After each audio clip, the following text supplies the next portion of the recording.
បាទរៀបសួរកូនណាក្មួយនិងបងប្អូនពូមីងអ៊ំទាំងអស់ណាជួបគ្នាទៀតថ្ងៃនេះមានកម្មវិធីបន្តថ្ងៃមុនយើងរៀនពីស្រៈការចេញលេងអានហ្នឹងដែលរបៀបមើលតាមវិជ្ជាក្រមមាន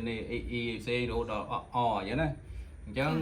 ថ្ងៃនេះបន្តមេរៀនគឺយើងមានស្រៈផ្សំណាស្រៈផ្សំនេះដូចជាកន្លែងនេះគឺមានអេនេះអេនេះបូកនឹងអ៊ីហ្នឹងវាទៅជាសំឡេងមួយណាអញ្ចឹង x និង y ទៅជាសំឡេង a ណា x និង y នេះទៅជាសំឡេង a ហ្នឹងណាហើយនេះ o ហើយ i ហ្នឹងណាអានេះ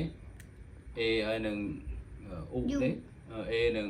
u នេះទៅជា ao វិញណាហើយនឹងទៀតអបូកនឹង y នេះអបូកនឹង y នេះឬសំឡេង oi វិញណាហើយទៀតអ៊ីបូកនឹងនេះ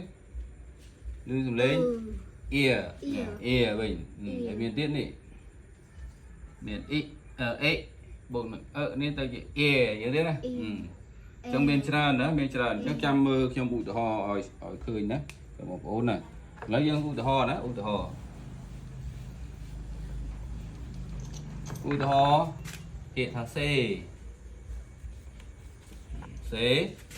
ញ៉ាំលេងនៅក្នុងវិញ្ញាណក្រមយើងឃើញចេះណា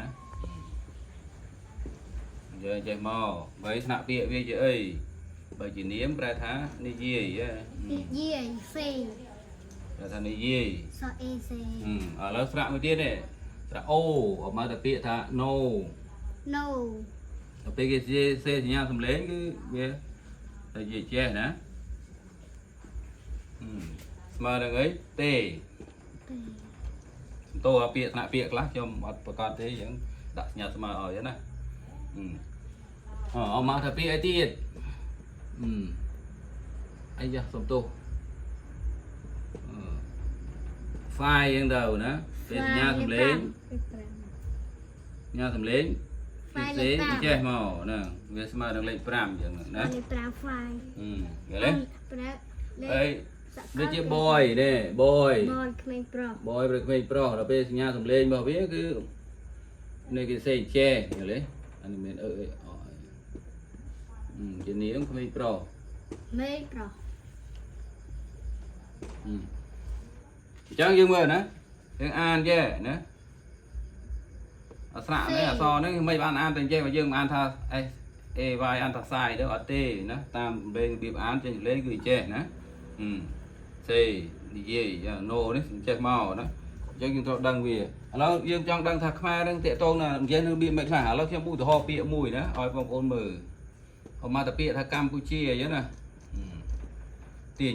វីដេអូទាញក៏និយាយមកតែពាក្យកម្ពុជាអញ្ចឹងយើងមិនដឹងអញ្ចឹងណាយើងស្ដាប់អានប៉ុន្តែយើងត្រូវដឹងថាវិញ្ញាណក្រមគឺគេសេចេះគេសេឲ្យយើងគឺគេអានតែចេះកម្ពុជាចឹងណាយល់ទេនេះត្រូវយល់ទេគេមិនមែនអានថាកម្ពុជាអញ្ចឹងទៅអានថាកម្ពុជាយើងអានចេះមកទៅនេះឥឡូវមួយទៀតណាទៀតហ៎បន្តមួយទៀតឥឡូវខ្ញុំអានដូចពាក្យថា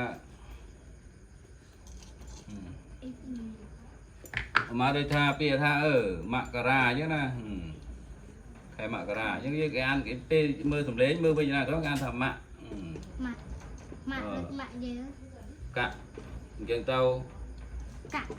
រាអញ្ចឹងគេអានថាអញ្ចឹងដល់ពេលអានសំឡេងគឺម៉ាក់កាក់រាអញ្ចឹងយល់ទេបើយើងទៅសេដល់ប៉ុណ្ណេះមករាអញ្ចឹងកុំឆ្ងល់ថាហេតុអីបានខ្ញុំបរៀនតែចេះណាហេតុអីខ្ញុំបរៀនចេះគឺបរៀនលៀមលំនាំដូចចេះគឺរបៀបអានរបស់វាមករាគេអានថាមករាមករាទេណាមករាឬក៏មករាទេគេអានថាមករាអញ្ចឹងនេះដូចគ្នាដែរសេអញ្ចឹងដល់ពេលយើងមើលការសំឡេងនៅក្នុងវិញ្ញាណក្រមឬការចេញសំឡេងរបស់វាគឺនេះណាដាក់អានេះ a នេះស្រៈផ្សំរបស់វាអានឮសំឡេង a ទៅនេះអានថាសេអញ្ចឹងដូចគ្នាទាំងអស់នេះអញ្ចឹងជាមូលដ្ឋានគ្រឹះណាបងប្អូនចំណាយពេលអានណាហើយជួយមើលកូនយើងផងខ្ញុំសង្ឃឹមថានឹងណាបងប្អូនជាឪពុកម្ដាយជាអ្នកធំប្រហែលជាអាចយល់ណាឆ្លងកាត់ការរៀនសូត្រចុះក្មេងៗវាបាក់តិចប៉ុន្តែបើក្មេងៗតាមទើនគឺយល់ហើយយើងបរៀនគាត់អនុវត្តគាត់ឲ្យរៀនអានមើលវិញ្ញាណក្រមទៀតមកល្អអញ្ចឹងណាចុះអូខេអរគុណច្រើនសង្ឃឹមថាបងប្អូនយល់ណាបាយបាយជម្រាបលាណា